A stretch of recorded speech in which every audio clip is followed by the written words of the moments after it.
Radha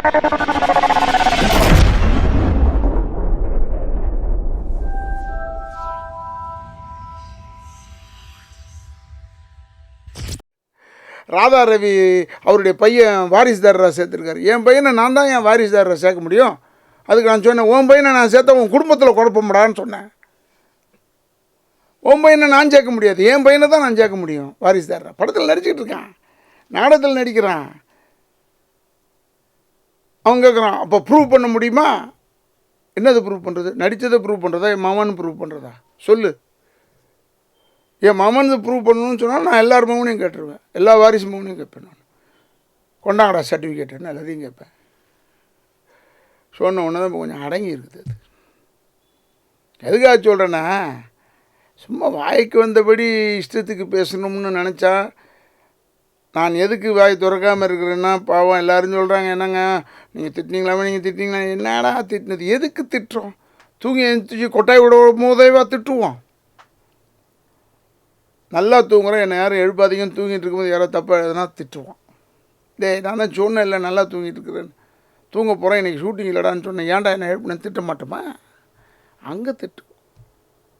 but அதுக்காக இந்தாங்க காஃபின்னு எழுப்பும் போதே எழுந்திரிக்கும் போதேவா திட்டிகிட்டே எழுந்திரிப்போம். இதில் எனக்கு வேறு ஒன்றும் வருத்தம் இல்லைங்க. வாரிசுதாரராக இருக்கிற குடும்பத்துலேருந்து வந்ததெல்லாம் எனக்கு ஏன் கஷ்டம்னா, இப்போ கார்த்திக் போன்றவர்கள்லாம் அவங்க கொஞ்சம் நியூட்ரலாக இருந்திருக்கலாம். அதை விட்டுவிட்டு என்னமோ பெரிய அவருக்கு அவர் குழந்த பிள்ளை, அதுக்கு ஒன்றுமே தெரியாது வேறு. ஏன்னா அவர் சொல்லக்கூடாதுல்ல, ராதாரவி திடீர்னு அவர் சொல்கிறாருன்னா அவங்க அப்பாட்ட கேட்கணும், சிவகுமாரன்ட்ட கேட்கணும். அப்பா நீங்கள் சினிமாவுக்கு வரும்போது எம்ஆர் ராதா யார், ஜூனியர் ஆர்டிஸ்டான்னு கேளு. அவர் சொல்லுவார்ல எங்கள் அப்பாவுடைய சரித்திரத்தை. அதுக்காக சொல்கிறேன். அதே மாதிரி நாசர் எனக்கு பிடிச்ச நடிகர். இன்றைக்கி எங்கே இருந்தாலும், இப்போ கூட சரி இவ்வளோ சண்டையில் கூட அவர் பிறந்த நாளுக்கு வாழ்த்து அனுப்புவேன். அவர் எனக்கு நன்றி சொல்லி அனுப்புவார். என்ன வருத்தம்னா, அவர் 2 மணி நேரமாக கேட்டார், காரைக்குடியில் கதையெல்லாம் கேட்டார். சிங்கம் 2ல் கதையாக சொன்னேன், நான் எல்லாத்தையும் சொன்னேன். சரி அடுத்த எலெக்ஷனில் நான் கமிட்டியில் நிற்கிறேன், உங்களுக்கு கமிட்டியில் நிற்கிறது பெருசு இல்லை, போன தடவை நின்று வரலப்பா நீ, இந்த தடவை நின்றுட்டு வான்னு சொன்னேன். சரி வரேன்னு சொன்னார். அவரும் சீனியர் ஆக்டர் தானே, என்னோட ஜூனியராக இருக்கலாம், that is different, but is still a senior actor. அவர் சொல்லியிருக்கலாம்ல, வேறு ஏதாவது போஸ்டிங்காக வாய்ஸ் எது வேறு இருந்தால் என்ன, எதனா எங்கள் அப்பூண்டு சொத்தா இது, நம்ம எல்லோரும் ஒன்றா நின்னோம்னா அழகான விஷயம். இவங்கெல்லாம் சேர்ந்து நம்மளோட சேர்ந்து நடிகர் சங்கத்தை காப்பாற்றுவதற்கு நிற்கிறத விட்டுவிட்டு இன்னும் நடிகர் சங்கம் உட்படாமல் போகணும். நான் 20 கோடி 30 கோடி நானே தந்துடுவேன்னு சொன்னார். எங்கே வருது 40 கோடி? படம் ஒன்றா தானே வரும். ஆளாளுக்கு கடனில் இருக்காங்கன்னு சொல்கிறாங்க, எனக்கு தெரியாது. இந்த நடிகர் சங்கத்தை பொறுத்தவரை ஒன்றேன்னு சொல்லிக்கிறேன், ஜென்ரல் பாடி 4 ஜென்ரல் பாடிக்கு வராதவங்க திடீர்னு கேள்வி கேட்டால் பதில் சொல்ல முடியாது அப்படின்னு நான் சொன்னது உண்மை தான். ஏன்னா ஜென்ரல் பாடியை கூப்பிட்டு அவங்களெல்லாம் மதித்து வெளியூர்லேருந்தெல்லாம் வந்து அவங்களுடைய ஒப்பீனியன்லாம் வாங்கிட்டு பண்ணுறோம். எல்லாம் பொய்யான கருத்துக்களை சொல்லிகிட்டு இருக்கக்கூடாது. கமிட்டியில் கேட்டு ஓகே வாங்கி ஜெனரல் பாடியில் கொண்டாடுறோம். எங்களுக்கெல்லாம் என்னென்ன டவுட் ஆஃப் ரூல்ஸ் தெரியும். அப்புறமா நீக்கப்பட்டவர்கள் பேசுகிறா நாங்கள் ஒத்துக்க மாட்டோம். அது கேள்வி கேட்க தகுதி இல்லாதவங்கிட்ட எப்படி? மெம்பராக இருந்தவன் கேட்கிட்டா ஒத்துக்கிறேன், ஜெனரல் பாடிக்கு வந்திருக்கான் பேசியிருக்கான் கேட்டால் ஒத்துக்குவேன், சொல்லுவேன். நம்ம ஒன்றும் இல்லை, பெருசாக சம்பாதிக்கிறோம், இப்போ நம்ம தான் நம்பர் 1ல் இருக்கிற மாதிரி இருக்கிறோன்றதுனால உடனே நம்ம கேட்கலாம் பதில் வரும்னா அதெல்லாம் அங்கே சினிமாவில் ஸ்டார்ட் கேமரா ஆக்ஷன், அங்கே வேறு, இங்கே இது வேறு இடம். அதில் சொல்லிவிட்டு இன்னொன்று என்னென்னா, ரஜினி சார் போன்றவர்கள் அவருடைய இப்போ நீங்கள் கேட்குறீங்க அவர் படத்தில் இப்படி பணம்லாம் கேட்குறாங்களே டிஸ்ட்ரிபியூட்டர்ஸ் இந்த இதுன்னு அதை அவர் முதல்ல பாபான்ற படத்தில் அவர் திருப்பி கொடுத்தாரு, நியாயமாக இருக்கணுமேனு திருப்பி கொடுத்தாரு. அதுவே இப்போ தப்பாக போயிடுச்சு, அவருக்கு அட்வைஸாக போயிடுச்சு, எல்லாமே ரிவர்ஸில் போகுது எல்லாமே. எதுக்குன்னா அவர் இப்போ அவர் படத்தை இப்படி பண்ணுறாங்க, அவர் படத்தை இப்படி பண்ணுறாங்க, அவர் படத்தை இப்படி பண்ணுறாங்கன்னா இப்போ அடுத்தது இந்த மாதிரி தான் விஜய் படத்துக்கு வந்தது ப்ராப்ளம். விஜய் படத்துக்கு என்னென்னா ஒரு தடவை தேட்டருக்காரங்க கொடுக்க மாட்டேன்னு சொல்லிட்டாங்க, இதே சங்கத்தில் உட்கார வச்சு பேசணும். அது அவர் ஏதோ தப்பாக சொல்லிட்டாருன்னு சொல்லிட்டாங்க. நாங்கள் இவரை நம்பி தாங்க வாங்கணும்னு சொன்னால் எப்படிங்க அது? நான் சொல்கிறது எதுக்காக சொல்கிறேன்னா, எனக்கு ஒன்றும் நான் கேரக்டர் ஆர்டிஸ்ட்டு, யாரோ ஹீரோ நடிக்க போகிறாங்கன்றது தப்பு. இப்போ விஷால் தம்பி நடிச்சிருக்காரு ஹீரோவா, சூர்யா நடிச்சிருக்காரு ஹீரோவா, இவர் நடிக்கிறார் ஹீரோவா, ஜீவா நடிச்சிருக்காரு, தம்பி கார்த்திக் நடிக்குது, அப்புறமா சரத்குமார் நடிக்கிறாரு, இவர் நடிக்கிறாரு. இப்போ இப்போ இப்போ நடிகர் முத்துராமன் சாருடைய பையன் கார்த்திக்கே இப்போ வந்து திருப்பி ஒரு படத்தில் மெயின் கேரக்டர் பண்ண போகிறார். இவங்கள நம்பி வாங்கினா அவங்கள நம்பி வாங்கினான்னு சொல்லக்கூடாது. படம் நல்லா இருக்கா வாங்குறாங்க. லிங்கா படம் வந்து சார் நடிச்சிருக்காரு, ரஜினி சார் நடிச்சிருக்காரு. படம் நல்லா இருக்கான்னு சொல்லுங்கள். படம் நல்லா இருந்தது வாங்குகிறோம். ஆக்சுவலாக பார்த்தா ஒரே ஒரு விஷயம் தெரிஞ்சு வச்சுங்க, ஃபஸ்ட்டு பையருக்கு லாஸ் கிடையாது. இது நல்லா ஓடிட்டு இருக்கும் போது இன்னும் அடுத்த பையர்ஸ் வாங்க, அவங்களுக்கு ஒரு வேளை மோர் ப்ராஃபிட் ஆர் லாஸ் அப்படி தான் வரும். இன்னொன்று, அவர் ஏன் ப்ளேம் பண்ணுறீங்கன்னு தெரியல. இப்போ அன்றைக்கி சொன்னாங்க, எனக்கு உண்மையாகவே சொன்னாங்க, என்கிட்ட சொன்னாங்க, இந்த படம் கமல் சார் படம் இல்லை. கமல் சார் படம் பார்த்துட்டு தானேப்பா வாங்குறீங்க, ஏன் வரலன்னு சொல்கிறீங்க?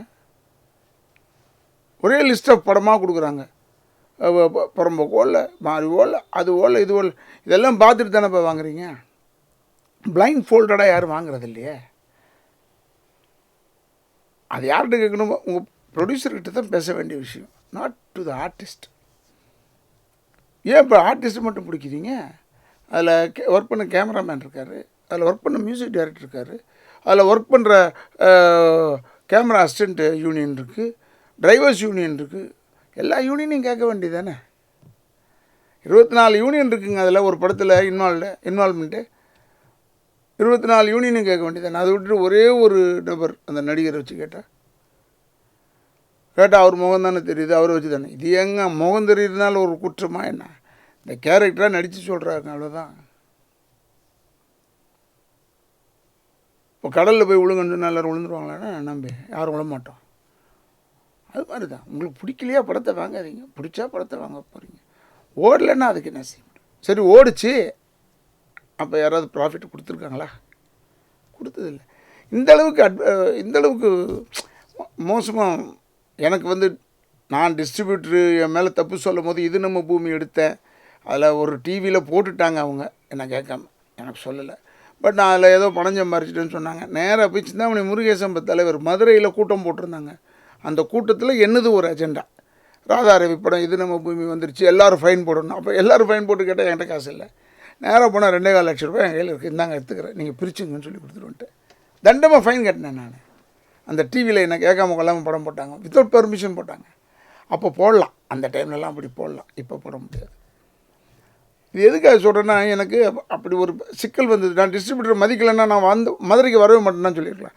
நான் எப்போ படம் எடுக்கிறோனோ அப்போ தான் நீ படத்தை வாங்க முடியும், பணம் வாங்க முடியும்னு சொல்லிட்டேன்னா அப்படி நான் செய்யலை. நான் நேராக போனேன், என் கையில் இருக்கிறது 2.25 லட்ச ரூபா. சிந்தாமணி முருகேசன் சொன்னேன், அண்ணா என் கையில் இருக்கிறது 2.25 லட்ச ரூபா. எனக்கு பெரிய சப்போர்ட் பண்ணவர் திருப்பூர் சுப்பிரமணியம் ஒருத்தர் தான். அப்போ அவர் சொன்னார், இளைஞரணி படம் நான் ரிலீஸ் பண்ணேன், எனக்கு லாபம் தானே எவ்வளோ, நட்டம் கிடையாதுன்னு சொன்னார். அவர் ஒருத்தர் தாங்க சொன்னார். அதனால் மற்றவங்களை என்னத்தை சத்தமாக போட முடியாது, மற்றவங்களுக்கு ஓடாமல் இருந்திருக்கும். சரி அடுத்த படம் எடுக்கும்போது நீங்கள் வாங்கிக்கிங்கன்னு சொல்லிட்டு வந்திருப்பேன். நான் அப்படி இல்லை, ஏன்னா அடுத்த படம் எடுப்பேனா என்னன்றது எனக்கு அப்போவே சந்தேகம். அதனால் கொடுத்துட்டு வந்துட்டேன் காசை. 2.25 லட்ச ரூபா ஃபைன் கட்டினேன். அந்த மாதிரி இருந்தால் பரவாயில்ல. பட் ஒரு ஆர்டிஸ்ட்டு போயிட்டு ரொம்ப கசக்கி புழிஞ்சா அது எப்பயுமே அது சார் வந்து நல்ல எண்ணத்தோடு அவர் செஞ்சது வந்து ரொம்ப தப்பாக போச்சு. இது டெஃபினட்டாக இந்த ஒரு பழக்கத்தை நம்ம முந்தி மாதிரி வந்துடணும். படம் பார்த்துட்டு படம் வாங்குங்க, கேள்விப்பட்டு வாங்காதீங்க. படம் பாருங்கள், இஷ்டம் இருந்தால் வாங்கணும். இன்னொன்று 300 தேட்டர் 400 தேட்டர் இன்றைக்கி இருக்கிற விலைவாசினால் அப்படி ரிலீஸ் பண்ணுறாங்க. 3 தேட்டரில் தான் புரட்சித்தில் ஒரு படம், 3 தேட்டரில் தான் நடிகர் திலகம் படம், 3 தேட்டரில் தான் காதல் மன்னனுடைய படம். 3 தேட்டரில் எல்லாம் 100 நாள் 200 நாள் 250 நாள் பேய் கூட்டம் வந்து விழும். இப்போ பக்கத்து பிந்தியெல்லாம் சிஸ்டமே இருந்தது. ஏவிஎம் ராஜேஸ்வரியில் ரிலீஸ் பண்ணால், ராம் தேட்டரில் ரிலீஸ் பண்ணால் சிட்டியில், ஏவிஎம் ராஜேஸ்வரியில் ரிலீஸ் பண்ணக்கூடாதுன்னு சட்டம் இருந்தது. ஏன்னா அது வந்து செங்கல்பட்டு ஏரியான்னு சொன்னாங்க. இப்போ அப்படிலாம் கிடையாதுங்க. ஒரே தேட்டரில் 3 தேட்டர் இருந்தால் கூட 3 தேட்டர்லையும் ஒரே படம் போட்டுடுறாங்க. அப்புறம் 2ஆவது நாள் ஓடல, 4ஆவது நாள் ஓடலன்னா எப்படி அர்த்தம் ஆகுது? நீங்கள் 3 ஷோ போட்டு பாருங்கள் ஒவ்வொரு படமும். சேனாங்க ரெடி சார் படம் பார்க்க. நல்லாவும் படம் எடுக்கணுன்றது வேறு, பட் ஒரே என்டர்டெயின்மெண்ட்டு தான். விலைகள் ஏறினதுனால பிரச்சனை. தியேட்டர் டிக்கெட்டை விட கார் பார்க்கிங் தாங்க அதிகமாக இருக்குது.